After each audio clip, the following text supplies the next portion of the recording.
Hi hello నమస్తే welcome back to VV Kitchens. నేను మీ వర్ధిని విజయ్. ఈరోజు మన కిచెన్లో శ్రావణ మాసం స్పెషల్గా ప్రిపేర్ చేసుకునే ప్రసాదాల కోసం ఒక మంచి రెసిపీతో నేను మీ ముందుకు వచ్చేసానండి. అది మెరింటూ కాదు, గోధుమ రవ్వతో ప్రిపేర్ చేసే హల్వా అండి. ఈ గోధుమ రవ్వతో ప్రిపేర్ చేసే హల్వాని చాలా సింపుల్గా చాలా తక్కువ టైంలో 10 నిమిషాలలో ఈజీగా ప్రిపేర్ చేసుకోవచ్చు. వంట రాని వాళ్ళు, నైవేద్యాన్ని ఫస్ట్ టైం ప్రిపేర్ చేయాలనుకునే వాళ్ళు కూడా ఈ వీడియోను చూసి మీ ఇంట్లో ఈ నైవేద్యాన్ని ప్రిపేర్ చేసి దేవుడికి నివేదన చేయొచ్చండి.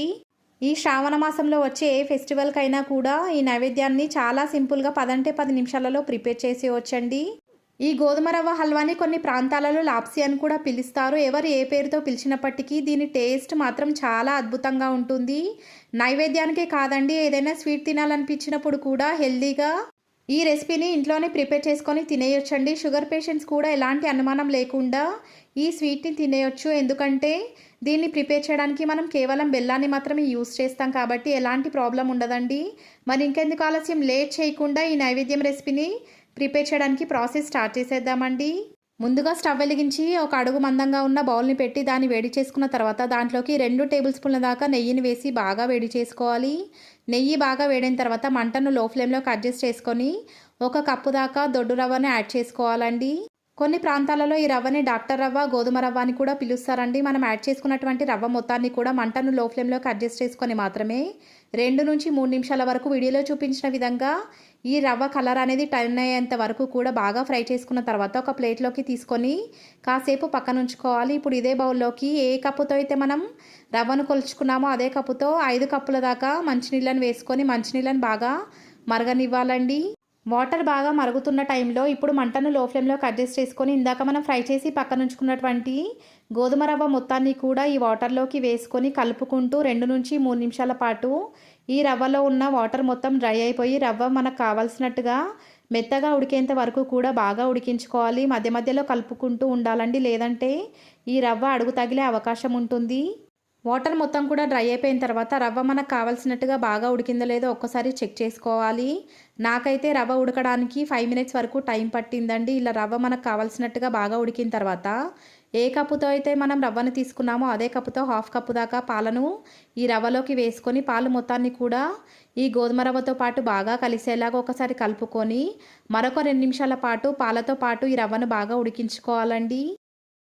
మనం వేసుకున్నటువంటి రవ్వతో పాటు పాలు మొత్తం కూడా కలిసిపోయి బాగా ఉడికిన తర్వాత ఇప్పుడు ఈ రవ్వలోకి మనం ఏ కప్పుతో అయితే రవ్వను కొలుచుకున్నామో అదే కప్పుతో 1.5 కప్పు దాకా బెల్లం తురుమును కూడా వేసుకోవాలి. మనం యాడ్ చేసుకున్నటువంటి బెల్లం తురుము మొత్తం కూడా ఈ రవ్వతో పాటు బాగా కలిసేలాగా బాగా కరిగించుకోవాలి.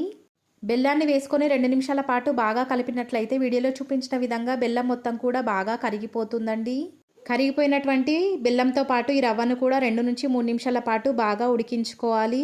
3 నిమిషాల తర్వాత ఇప్పుడు ఈ లాప్సీలోకి 1/2 టీ స్పూన్ దాకా ఇలాచీ పౌడర్ని కూడా వేసుకొని ఇలాచీ పౌడర్ మొత్తం కూడా ఈ లాప్సీతో పాటు బాగా కలిసేలాగా ఒకసారి అడుగు నుంచి బాగా కలుపుకొని మరొక 2 నిమిషాల పాటు ఈ లాప్సీని బాగా ఉడికించుకోవాలండి. ఇలా చేసినట్లయితే ఈ లాప్సీలో నుంచి నెయ్యి అనేది పైకి తేలడం స్టార్ట్ అవుతుందండి. అప్పటి వరకు కూడా ఈ లాప్సీని బాగా ఉడికించుకోవాలి. ఈలోగా మనం ఈ లాప్సీలోకి యాడ్ చేయడం కోసం డ్రై ఫ్రూట్స్ని ఫ్రై చేసుకుందామండి.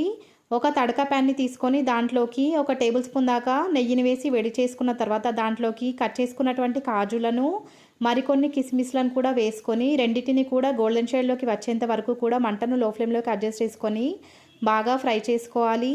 మీకు కావాల్సినన్ని డ్రై ఫ్రూట్స్ని యాడ్ చేసుకోవచ్చండి. ఇవే యాడ్ చేసుకోవాలని ఏమీ లేదు, మీకు నచ్చిన డ్రై ఫ్రూట్స్ వేటినైనా కూడా వేసుకోవచ్చు.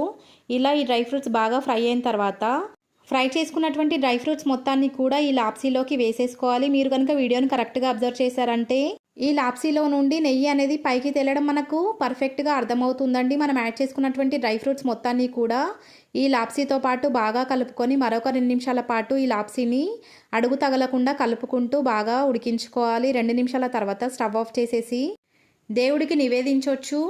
ఇలా ప్రిపేర్ చేసుకున్నటువంటి లాప్సీని అరిటాకులో కానీ లేదా ఏదైనా పచ్చటాకులో కనుక నైవేద్యంగా నివేదించామంటే చూడడానికే కాదండి, తినడానికి కూడా చాలా బాగుంటుందండి. ఎందుకంటే గ్రీన్ లీఫ్లో కనుక మనం ఏదైనా వేడివేడిగా చేసినటువంటి నైవేద్యాన్ని పెట్టినట్లయితే ఆ లీఫ్లో ఉన్న అరోమా కూడా ఆ ప్రసాదానికి పట్టి చాలా టేస్టీగా ఉంటుంది. నాకైతే అరిటాకు అవైలబుల్గా లేదు కాబట్టి నాకు అవైలబుల్గా ఉన్నటువంటి గ్రీన్ లీఫ్లోకి ఈ నైవేద్యం మొత్తాన్ని కూడా నివేదించి దేవుడికి సమర్పిస్తున్నానండి. ఈ రవ్వ హల్వా కొంచెం అన్నవరం సత్యనారాయణ స్వామి ప్రసాదంలా టేస్ట్లో సిమిలర్గా ఉంటుందనే చెప్పొచ్చండి. మీరు కూడా ఈ వీడియో చూసి ఈ రెసిపీని మీ ఇంట్లో కూడా ప్రిపేర్ చేసి ఎలా వచ్చిందో నాకు ఫీడ్బ్యాక్ ఇవ్వడం మాత్రం మర్చిపోకండి. మరికొన్ని ప్రసాదం రెసిపీస్ కూడా మన ఛానల్లో అవైలబుల్గా ఉన్నాయి. మీకు కనుక కావాలనుకుంటే లింక్ డిస్క్రిప్షన్లో ఇస్తాను, వీలైతే ఒకసారి చెక్ చేసేయండి. ఈ రెసిపీ కనుక మీకు నచ్చినట్లయితే లైక్ చేయండి, మీ ఫ్రెండ్స్ అండ్ రిలేటివ్స్ షేర్ చేయండి. ఇలాంటి simple and easy tasty authentic recipes కోసం మన వీవీ కిచెన్స్ ఛానల్ని సబ్స్క్రైబ్ చేయడం మాత్రం మర్చిపోకండి. Thanks for watching.